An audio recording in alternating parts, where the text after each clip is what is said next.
Business owners, I wanted to talk about experience not being everything. And when you're hiring remote sales reps, that shouldn't be the number one metric you look for. I know it's sexy to say, I want the rep with a million cash collect, 20 million cash collect. I want the rep with the most numbers with XYZ on the resume. And that is great. But from my experience and from what I've seen, some of the worst performing reps have been the ones with the most experience. And I'm going to quickly tell you why. It's the ego.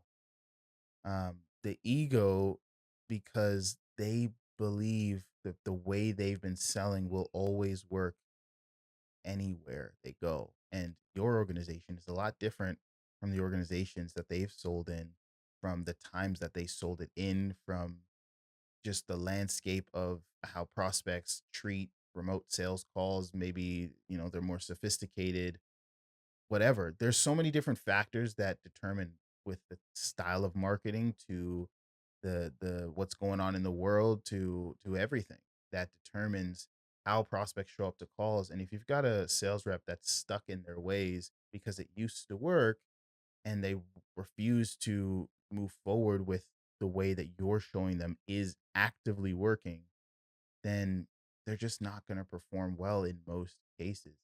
And especially, this is why I say, business owners, if you are brand new to the game and you're just looking to build your sales team, you want to close yourself and figure it out and get to a good, profitable, sustainable close rate, so that you can showcase those reps that you're bringing on exactly what works with your specific style of selling, with your specific type of prospects in your type of organization that pairs with your type of marketing, and know what works, so that you also can see what doesn't work, right? Not saying that experienced reps can't come in, sell their own way, sell completely different than you, and still perform great. They definitely can. But I've had reps that come in, are bottom performers on the team, even with people that this is their first sales role, and still refuse to change the way they sold because they paid 20K to Jeremy Miner and he showed them that this is how they need to sell and this is the way, and it worked on other offers. And therefore, like, you can avoid a lot of that by not making experience track record courses that they bought the focus. Good things to look at, but don't make it the primary focus. Another thing with some beginners being a positive is that they're rapid learners. They grow quickly. They're not coming in with any biases. They're learning from scratch. Therefore, they can pick up what you're saying works and immediately execute without anything hindering, no debates going on in their mind of what's better than what the person in front of you. Now, as for what to look for, I'm not saying that you want to hire bad reps. I'm not saying you want to hire complete beginners that don't know how to have a conversation. What you should be looking for is the things that you, I'm not going to say cannot, but definitely do not want to spend your time teaching. Trust me, I've tried, and it's nearly, at least for me, it was nearly impossible to fix some of these things.